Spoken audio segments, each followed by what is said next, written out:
আলোঘর প্রকাশনে নিবেদিত শিক্ষা সংস্কৃতি অনির্বাণ এই অনুষ্ঠান থেকে আপনাদের সবাইকে শুভেচ্ছা জানাচ্ছি। আমি ইকবাল খন্দকার।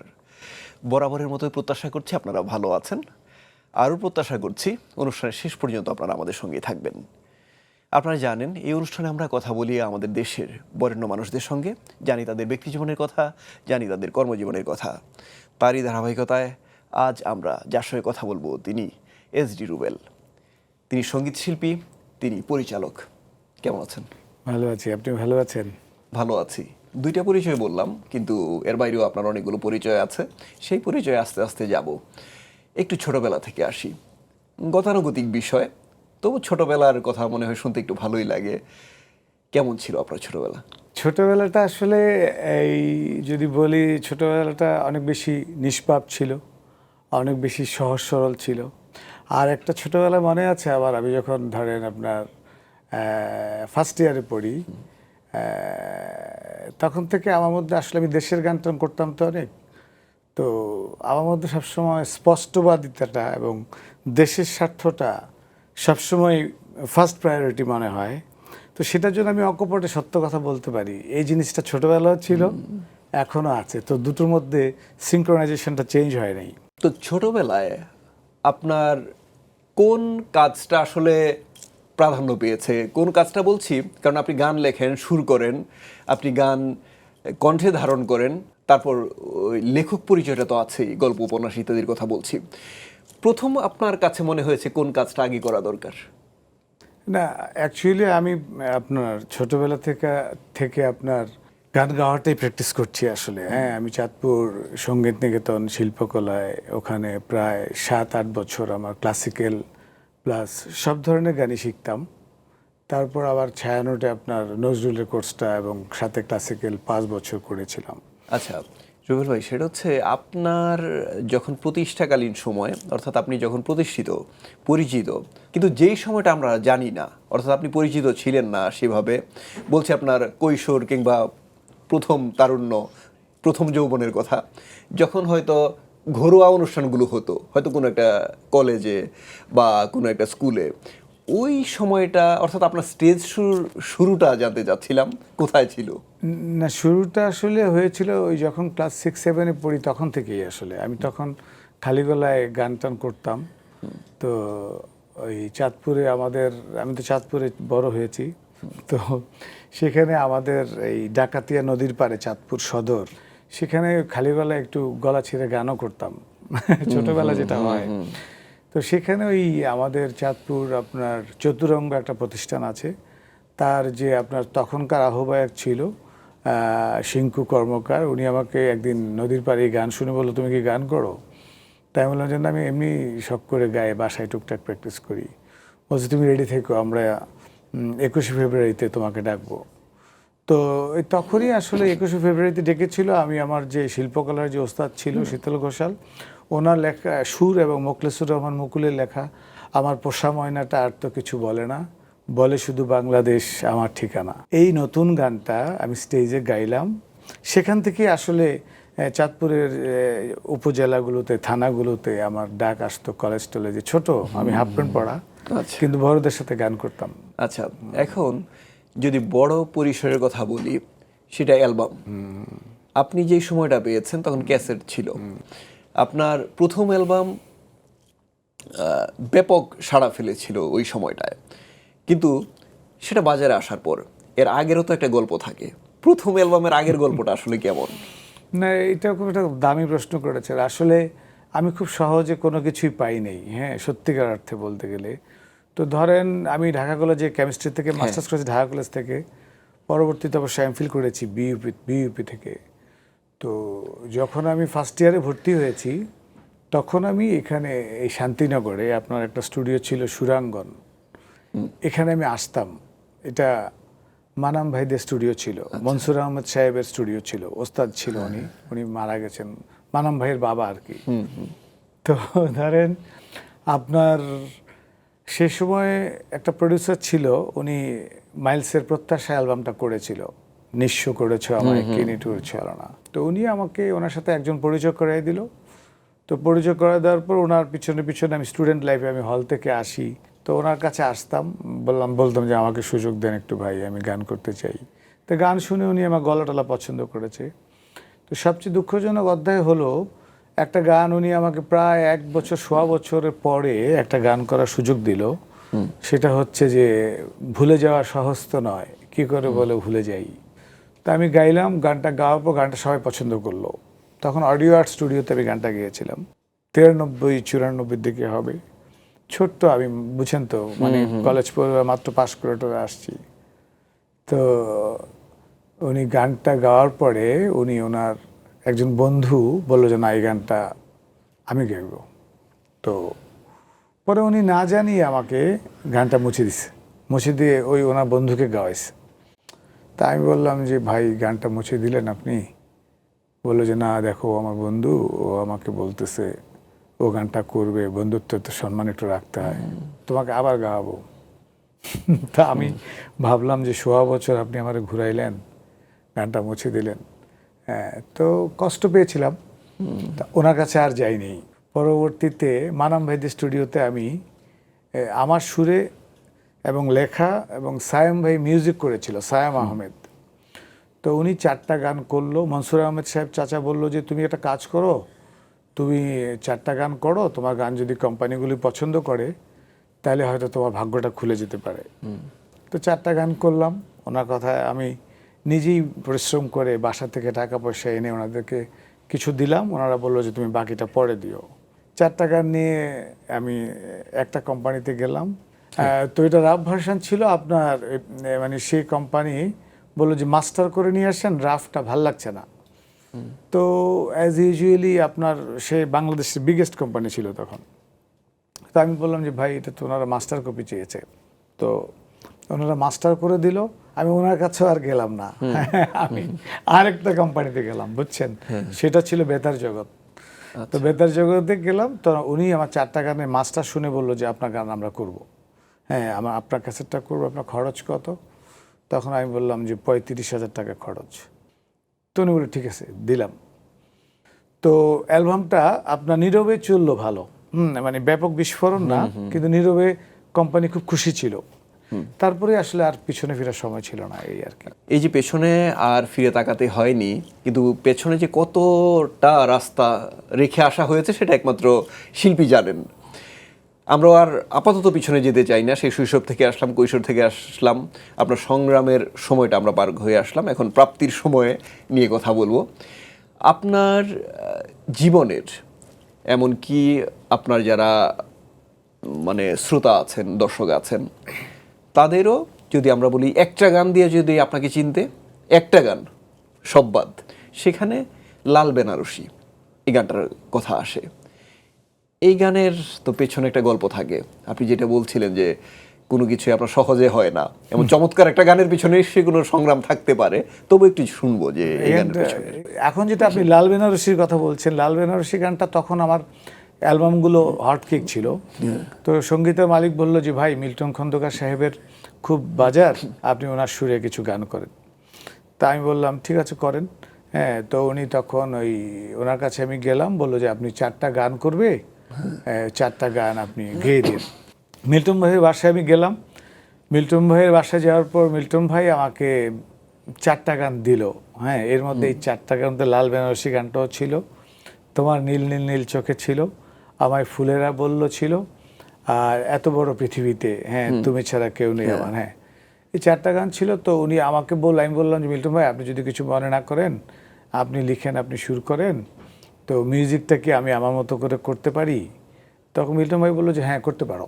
তা আমি এই 4টা গান নিয়ে আমি ভাবলাম, তখন আপনাকে একটু বলার দরকার, সে সময় একটা সময় ছিল যে অ্যাকোয়াস্টিকের জন্য আমরা মাঝে মধ্যে কলকাতায় যেতাম রেকর্ডিংয়ে। হ্যাঁ, তো আমি, মণিকিশোর সাহেব জীবিত ছিল, উনি বড় ভাই, তো উনি ওনার গান করতে ইন্ডিয়া যাচ্ছে। তাই আমি বললাম, মণিদা আপনি কষ্ট করে যদি আমার গানগুলো একটু মিউজিক করে নিয়ে আসেন, আমি আপনাকে খরচটা দিয়ে দিচ্ছি। তো উনি আমার প্রস্তাবটা নিয়ে ওখান থেকে মিউজিক করে আনলো বাংলাদেশে। আনার পরে দেখি যে উনি খেয়াল করে নাই, লাল বেনারসির যে স্কেলটা আমি দিয়েছিলাম সেই স্কেলটা উনি ফলো করে নাই, উনি অনেক চওড়ায় মিউজিক করে নিয়ে আসছে। তো পরে আমি গানটা, আর আমি বললাম যে মনিদা আপনি এত চওড়া স্কেল, আমি তো আপনাকে স্কেলটা দিয়েছিলাম, বলতে বাইরে আমি বুঝি নাই, উনি এরকম করে বলতো, যশোরের লোক তো। আমি তখন বাপ্পা মজুমদার আর বাসু একসাথে মিউজিক করে, হ্যাঁ, তখন বাপ্পা গান গায় না। তখন আমি বললাম যে আমার গানগুলো একটু মিউজিক করে দাও তোমরা। তো তো ওরা মিউজিক করলো, তো গানটাই লাল বেনারসির কথা বলছি। তো আমি বললাম যে মিউজিক করার পর দেখলাম যে ওনাদের স্টাইলে মিউজিকটা করেছে। তাই আমি বললাম যে গানটা তো আসলে খুব বিরহের গান, লাল বেনারসি জড়িয়ে তুমি যে আমার সীমানাটা ছাড়িয়ে গেলে। আমি আসলে যে ফিলটা চাচ্ছিলাম সুরের, সেটা আমি পাচ্ছিলাম না। বলে কি চাচ্ছেন? আমি একটা সানাইয়ের পিস চাচ্ছিলাম স্টার্টিংয়ে, তারপরে একটু গিটারে প্লাগ ইনের পরে গানটা ধরা হবে এরকম চাচ্ছিলাম, হ্যাঁ, আর গানের রিদমটা কুল 8 বিট। আমার একটু মিউজিক্যাল সেন্স ছিল। তো বললো যে সানাইটা, আমি বললাম যে আমি বাজিয়ে দিব, হ্যাঁ, বাসুর বাসায়, হ্যাঁ। তো বাপ্পা বাজাচ্ছিল কিবোর্ড, তো বাবা বলতেছে আপনি বাজিয়ে দেন। তা আমি কিবোর্ডটা বাজিয়ে দিলাম, বাপ্পা এটা রাখছে, সিকোয়েন্সার ছিল তো। তা আমি কিবোর্ডের পিসটা বাজিয়ে দিয়েছি, বাপ্পা পিসটা রেখেছে গানটার মধ্যে, এবং তারা সেভাবেই প্লাগ ইন টাগ ইন করে সানাই দিয়ে গানটা করেছে। সেই গানটাই লাল বেনারসি হয়ে গেল। এখন আমরা যদি আরেকটা গানের কথা বলি আপনার, যেটা মুখে মুখে ফেরা গান, অনেক বেদনা ভরা আমার জীবন, আমি আর ব্যথা পেতে চাই না।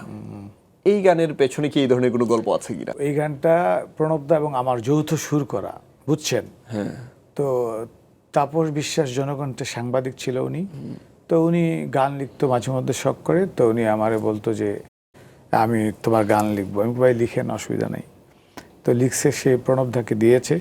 তো প্রণবদা গানটা সুর করেছে। তা আমি বললাম যে দাদা আপনার সুরটা, উনি বাংলাদেশে তখন নাম্বার 1 মিউজিক ডিরেক্টর, হ্যাঁ। তো আমি বললাম দাদা গানটা তো একটু এই গানের সাথে একটু আসে, একটু মনে হয় মিলে যায়, এরকম করলে কেমন হয়? তো উনি বলে যে দেখি গাও দেখি। তা আমি গাইলাম। তো উনি আমার গানের মুখের ব্রিজ পার্টটা উনি নিল, অন্তরাটা আমার নিল, বুঝছেন? নিয়ে তারপরে গানটা নিয়ে গেলাম কলকাতায় মিউজিক করতে, বুঝছেন? সেখানে রকেট মন্ডল অ্যারেঞ্জার ছিল। তো গানটা ধরেন আপনার মিউজিক চলতেছে আপনার ওখানে, তখন কিন্তু লাইভ রেকর্ড হতো আপনার। তো গানটা মিউজিক হচ্ছে। তা আমি বললাম যে দাদা, আমি প্রণবদাকে বললাম, দাদা এই গানটা রিদমটা তো দাদা মানে উনি একটা রিদম দিয়েছে রকেট মন্ডল। তাই বললাম গানটা রিদমটা তো দাদা আমি এরকম আশা করি নাই। তো রকেট মন্ডলের সামনেই। তো রকেট মন্ডল বলছে আপনি কি আশা করেছিলেন? তা আমি মুখে ওনাকে বাজায় শুনাইলাম। বলছে আপনি তবলা বাজাতে পারেন? আমি বলছি না, আমি ঠিক বাজাতে পারি না, তো এমনিতে শোনাতে পারবো, আমি এমনি টুকটাক অভ্যাস আছে আমার। তা আমি ওনাকে তবলাটা বাজাইয়া শুনাইলাম, আমাকে এই ঠেকাটা দেন। তো উনি বললো ঠিক আছে, আপনার ঠেকাটা পছন্দ হয়েছে আমার। তো রকেট মন্ডল ঠেকাটা ইনস্ট্যান্টলি চেঞ্জ করে মিউজিশিয়ানদেরকে বললো, ওনার কনসোল রুমের ভিতরে বললো যে আপনারা এই ঠেকাটা বাজান। তো বাজাইলো, সেই গানটাই অনেক বেদনা ভরা আমার জীবন। কিন্তু বই লেখার বিষয়টা বা বই লেখক হিসেবে যে আপনার পরিচিতি, সেই বিষয়টা একটু ছোট করে স্পর্শ করতে চাই। এটা আসলে কি আপনাকে খুব অনেস্টলি বলি, মানে ধরেন মানে উপন্যাস লেখাটা হয়েছে কি, যেটা প্রথম উপন্যাস ছিল ভালোবাসার দুঃখ বিলাস, পরেরটা ছিল কেউ ভালোবাসেনি, আর 3 নাম্বারটা হলো নীলাকাশে পাখি ওড়ে। তো ভালোবাসা দুঃখ বিলাস যখন লিখলাম তখন এটা 2004 সালে, তখন তো বয়স অনেক কম, খুব তরুণ, খুব আবেগ কাজ করতো, বুঝছেন? ভালোবাসা দুঃখ বিলাস গল্পটা যখন রিলিজ হয়েছে, বেসিক্যালি যারা আমার ভক্ত ছিল তারাই বইমেলায় গিয়ে খুব আপনার ঝাঁপিয়ে পড়েছিল, গানের ভক্তরা। কিন্তু ওইটা একটা পর্যায়ে চলে গেছিল, মানে বই তো সাধারণত আপনার 200-300 বিক্রি করা টাফ। আমার 3টা এডিশন বেরিয়েছিল 1200 করে ওই সময়। তো পরবর্তীতে কিন্তু মানে খুব অনেক টাকা পেয়েছি, 75,000 টাকা পেয়েছি সেকেন্ড বইতে। মানে বই লেখার এই যে ধরেন আবেগটা বইয়ের আকারে আপনার বেরিয়েছে, কিন্তু সামহাও দর্শকের একটা গ্রহণযোগ্যতা পেয়েছে বই। কারণও আছে, আপনার বড় একটা ছবি থাকতো পেছনে, এটা একটা ফ্যাক্টর। কিন্তু মানে আমার সেকেন্ড উপন্যাসটাও কিন্তু ভালো চলেছে, হ্যাঁ। আপনার এরপরে যেটা হলো, এখন একটু না বললেই না আপনাকে, যে আমি একটা চলচ্চিত্র লিখলাম নীলাকাশে পাখি উড়ে, সেটা আমি অনুদানে জমা দিয়েছিলাম। এই গল্পটা ওনাদের পছন্দ হয়েছে বিধায় ওনারা অনুদান দিয়েছে চলচ্চিত্রটাতে। আমরা আপনার কথা শুনছিলাম, আরও একটু পরে আবার শুনবো। তার মাঝখানে আরেকটু কথা, ভিন্ন প্রসঙ্গ। আমাদের যারা পৃষ্ঠপোষক আলোঘর প্রকাশনা, তারা একটা কাজ করেন, সেটা হচ্ছে দেশের প্রত্যন্ত অঞ্চলে যেখান থেকে ছেলেমেয়েরা খুব সহজে ঢাকায় আসতে পারে না, ঢাকার বইমেলায় অংশগ্রহণ করতে পারে না বা বই কিনতে পারে না, তাদের জন্য মানে খুব সহজে যাতে তারা বই পায় সেই জন্য সেই সব স্কুলে তারা বইমেলা করেন। এই বিষয়টাকে আপনি কিভাবে দেখেন? তো প্রথমেই বলবো যে আলোঘর নামটাই অনেক সুন্দর নাম, এবং ওনারা এই যে স্কুলে স্কুলে হ্যাঁ এই যে সৃজনশীল বইগুলো পৌঁছে দিচ্ছে। ট্রাস্ট মি, আপনাকে আমি একটা বাসায় গেছিলাম 4-5 দিন আগে, এক ভদ্রলোক, তো ওনার বাসায় ওনার বাচ্চাটা সামহাও মানসিকভাবে একটু হয়তো বিকাশ কম। তো উনি আমাকে বললো যে রুবেল ভাই, আমার বাচ্চাটাকে আমি আবৃত্তি ক্লাসে দিয়েছি, তারপরে পাঠাগারও দিয়েছি, আবার একটা ডান্সের ক্লাসে ভর্তি করাবো, বাচ্চাটা একটু যেন বিকাশ বাড়ে। সায়েন্সও কিন্তু বলে যে সৃষ্টিশীল স্টাডি, সৃষ্টিশীল কাজে যারা থাকে তাদের মানসিক বিকাশ বেটার দেন আদার্স, বুঝছেন? তো আমি মনে করি যে আলোঘর যে কাজটা করছে এটা একটা নিঃসন্দেহে একটা প্রশংসনীয় উদ্যোগ। ধন্যবাদ। আবার আপনার প্রসঙ্গে যাই। একেবারেই কথা প্রসঙ্গে চলে আসছিল আপনার চলচ্চিত্রের বিষয়টা।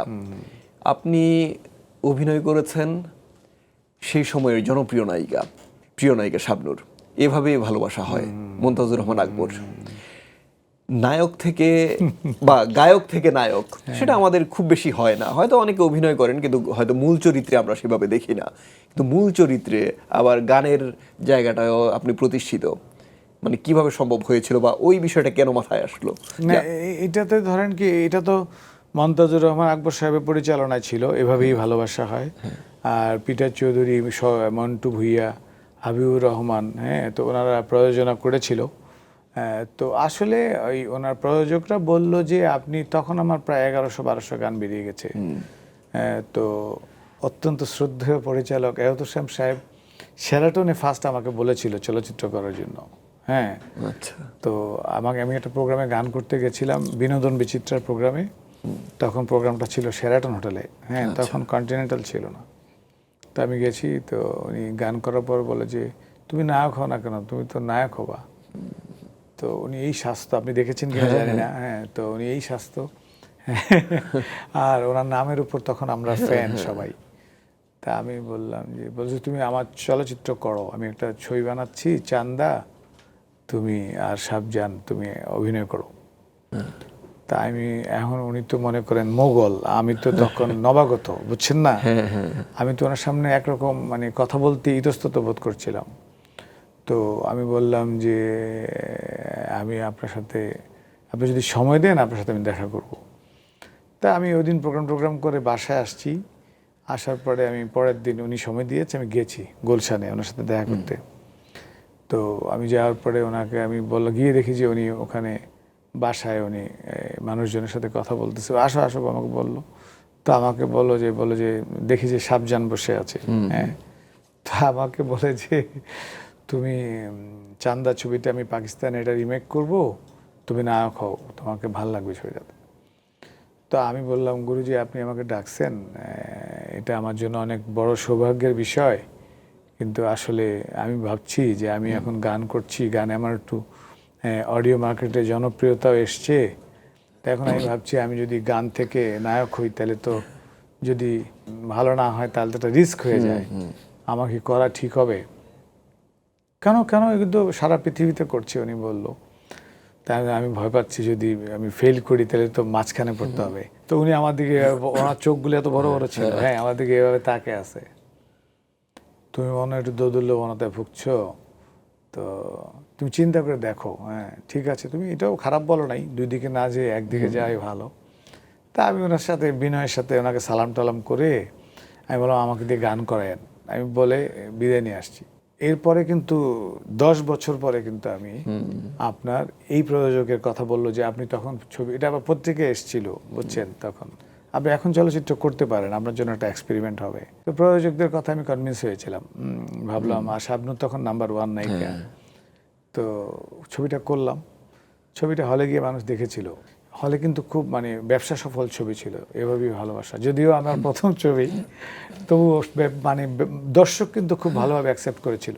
চলচ্চিত্রে অর্থাৎ এভাবেই ভালোবাসা হয়, সেখানে আপনি একেবারে অভিনেতা, কিন্তু পরিচালক হলেন আপনি বৃদ্ধাশ্রম এই চলচ্চিত্রের মাধ্যমে।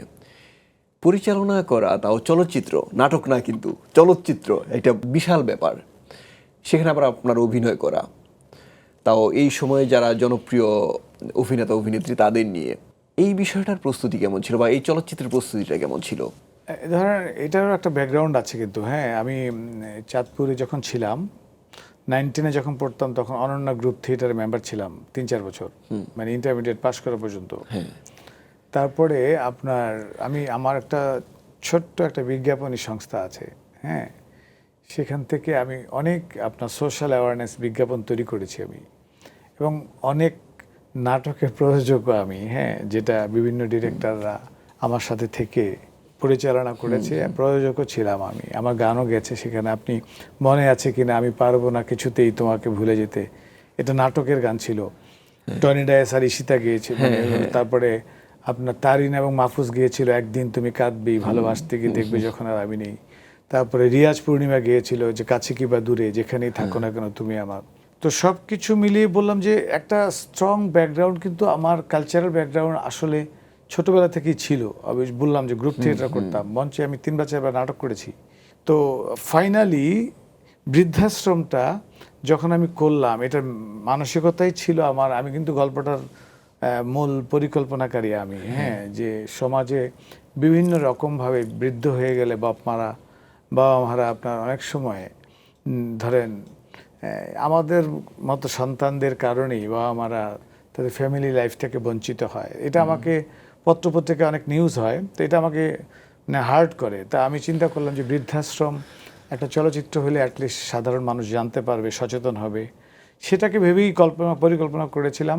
পরে চলচ্চিত্রটা পরিচালনা করেছি, যেটা হাসান ইমাম সাহেব মুখ্য অভিনেতা ছিল এবং নায়িকা ছিল ববি, প্রবীর মিত্র ছিল, আফজাল শরীফ ছিল, শম্পা রাজা ছিল, জাহানারা আহমেদ ছিল, যাদেরকে হয়তো অন্য কোনো চলচ্চিত্রে আর পাওয়া যাবে না, সবাই অসুস্থ, হ্যাঁ, শুধু ববিকে পাওয়া যাচ্ছে নায়িকা। তো এটা একটা ভালো লাগার উপলব্ধি যে একটা চলচ্চিত্র বানালাম। অ্যাটলিস্ট মনে করেন যে চলচ্চিত্রটা বৃদ্ধাশ্রম যখন দেখবে কিছু মানুষ হলে অ্যাটলিস্ট সচেতনতা বাড়বে, বাবা মার প্রতি দায়িত্ববোধ বাড়বে। জুবেল ভাই, পরিবারে যাওয়া হয়নি, পরিবারে কে কে আছেন? শিল্পীদের পরিবারে আপনার মতো সবাই আমার আছে, আমার ফ্যামিলি আছে, আমার বাবা নাই, মা আছে, আমার ফ্যামিলি আছে, সবার যেরকম থাকে আমারও সন্তান আছে, সব মিলিয়ে আপনাদের দয় ভালোই আছি। আপনি ভালো থাকবেন, আরো নানা রকম কাজ করা বাকি সেগুলো করবেন, আপনার জন্য শুভকামনা। হ্যাঁ, থ্যাংক ইউ সো মাচ। আপনাকে ধন্যবাদ, প্রযোজককে ধন্যবাদ এবং জিটিভিকে ধন্যবাদ। দর্শক, এতক্ষণ আমরা কথা শুনছিলাম এসডি রুবেলের। তিনি বলছিলেন তার ব্যক্তি জীবনের কথা, কর্মজীবনের কথা। আমরা অনুষ্ঠানের শেষ পর্যায়ে চলে এসেছি। এখন অতিথিকে বই উপহার দেওয়ার মধ্য দিয়ে আমরা বিদায় নিব। এই অনুষ্ঠানটি প্রচার হয় প্রতি রবিবার রাত 8:30টায়, আর প্রচারিত পর্বগুলো দেখা যায় জিটিভির ইউটিউব চ্যানেলে। সবাইকে আবারও শুভেচ্ছা জানাচ্ছি আমি ইকবাল খন্দকার। আল্লাহ হাফেজ।